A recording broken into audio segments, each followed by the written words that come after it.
Investing is the secret to building wealth, and if you're looking to place $1,000 somewhere this year to make it much bigger, then you're in the right place. However, this entirely depends on whether this is the only $1,000 you're planning to invest, or if you'll have $1,000 now and will consistently have more in the future. To start, we'll talk about only having $1,000 to invest, and that's all. Meaning you'll put it somewhere and just let it do its thing.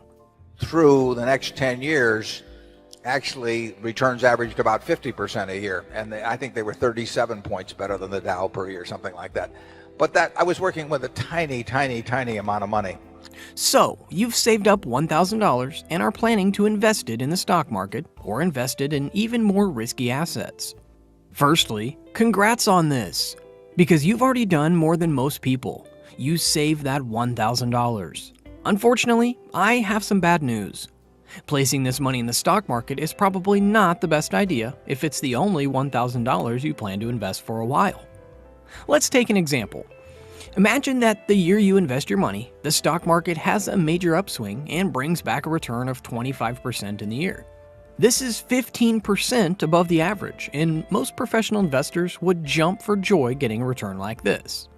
Now, this would be amazing if you had something like $100,000 or more invested in the market. But what about your $1,000? Well, this would only bring back a return of $250, which really won't change your life at all. It's just not that much for the time it takes. Some of you may think that the best place to put your money would be in a savings or CD, since it gives guaranteed returns, right?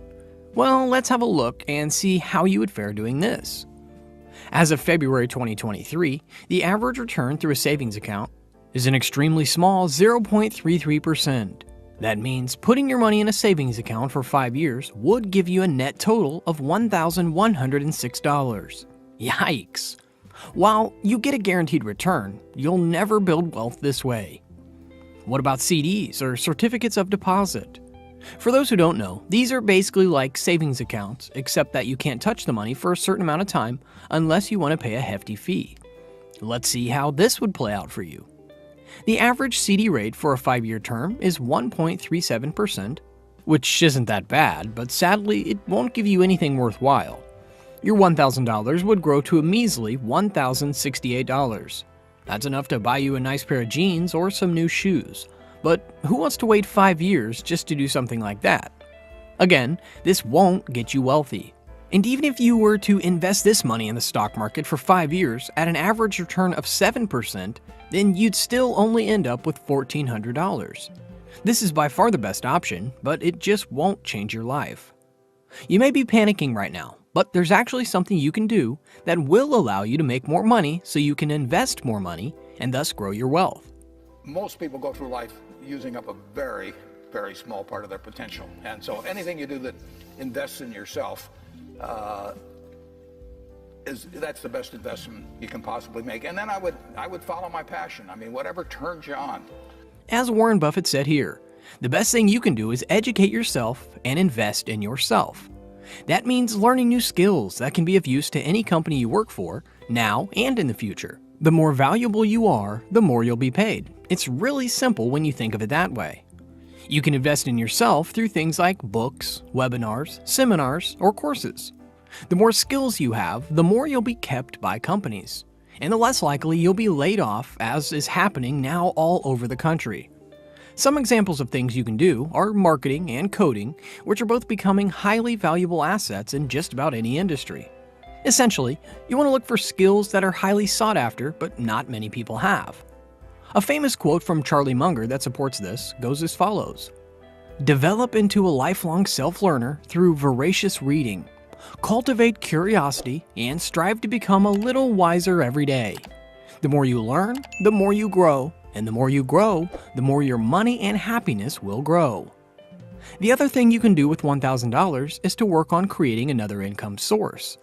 The great thing about this generation is that it's extremely easy to make another source of income because of the internet. The hard part is doing the work and lifting that business off the ground. However, if you invest in your knowledge, then you can take action to create something with it. Then, you can use the money you make from that to either invest in your business to grow it more, and when it makes even more money, you can invest it in the stock market. So, you have a steady income, saved up $1,000, and you plan on putting more money every month into whatever you want. As was said before, even if you have money coming in constantly, you always want to invest in your education and grow yourself, and it'll never let you down. But the question is, what else can you do? What you're looking for here is a source of passive income. So that's placing your $1,000 and whatever amount you plan to add every month, and letting that money make money for you while you also work and make money for yourself. In fact, a powerful quote from Buffett confirms the importance of making your money work for you. If you don't find a way to make money while you sleep, you will work until you die. And who wants to work their whole lives? Not many, I'm sure. Now, the first and most common way to get a source of passive income is through the stock market. But when I say stock market, I don't mean it in the way that everyone thinks of it. For most people, the stock market is a place where you can invest in a huge number of companies. For example, you can buy stock from companies like Tesla, IBM, or Google. When you buy shares of these companies or any other, you own a small part of the company. When they make money, you make money. If they lose money, you lose it too. This happens either through the price per share going up or down, or getting paid more or less with dividends. But the way you should invest in the stock market is through index funds. 14 presidents, 7 Republicans, 7 Democrats. We've had world wars. We had 9/11. We had the Cuban Missile Crisis. We have all kinds of things. The best single thing you could have done on March 11th, 1942, when I bought my first stock, was just buy an index fund. While Warren Buffett is a clear supporter of this, let's use an example to illustrate further. Imagine that you put all your funds into Tesla, but for some reason, the car battery on all the latest models just stops charging with no clear fix. This leaves thousands of people not able to drive their cars and potentially cause harmful accidents. To make matters worse, there's no way to fix them except by replacing the entire car. Unfortunately, Tesla can't afford to replace all these cars, and on top of that, they got hit with a bunch of lawsuits from people who were hurt and the insurance companies. This causes them to go bankrupt. Now, you have your money in this company, and without a single fault of your own, you lose everything you have. But the opposite can happen too. Let's say Tesla manages to create a battery that charges twice as fast and can drive you double the distance on a single charge. This would boost their sales massively, and now the amount you invested doubles and shows no sign of slowing down anytime soon. That's the thing about investing in individual companies. You can get massive returns, but it's also way more risky because if you don't make a good choice, you can lose everything. A good rule of thumb to follow is that if you don't have time to study companies and learn about investing, then it's best to avoid it altogether. There's more to investing than picking the next hype company, but this is where index funds come in. Index funds are essentially a basket of companies that you can invest in, meaning that you can skip the whole process of trying to find the next best company. Some examples are like investing in the general market, a specific sector like tech, or even companies that give dividends. The best part is that these companies are very easy to buy. In fact, they're just as simple as stocks. The one thing I have to tell you though is that you're not guaranteed to make money when you invest, even with index funds. So always do your due diligence and don't blindly do what you're told. These are just going to be examples of things you can invest in. As a start, you can go with the general market funds, which are safe and reliable. It's a great beginner option. Two of the most popular choices are VOO and SPY. These will give you exposure to the top 500 companies in the US. What you can expect is that if the US economy rises, so will the fund, and if the economy goes down, then you can expect the fund to go down too.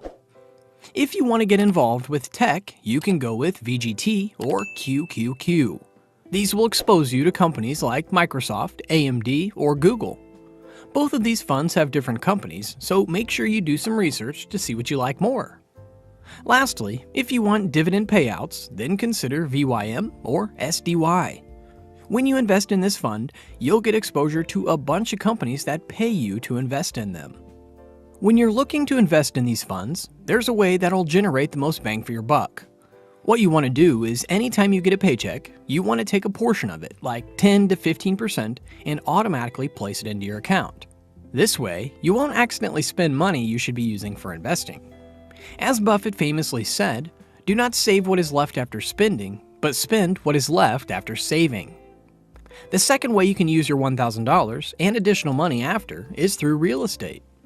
Of course, $1,000 isn't enough to buy a house that you can rent out to someone, but there are plenty of other options available now thanks to the internet. For example, you can use a crowdfunding real estate platform that allows you to place small amounts, like $1,000, with other investors to fund real estate. So, if the real estate makes money, so do you. If the property value goes up, you get more out of it too. These platforms primarily pay through passive income that's gained through rent.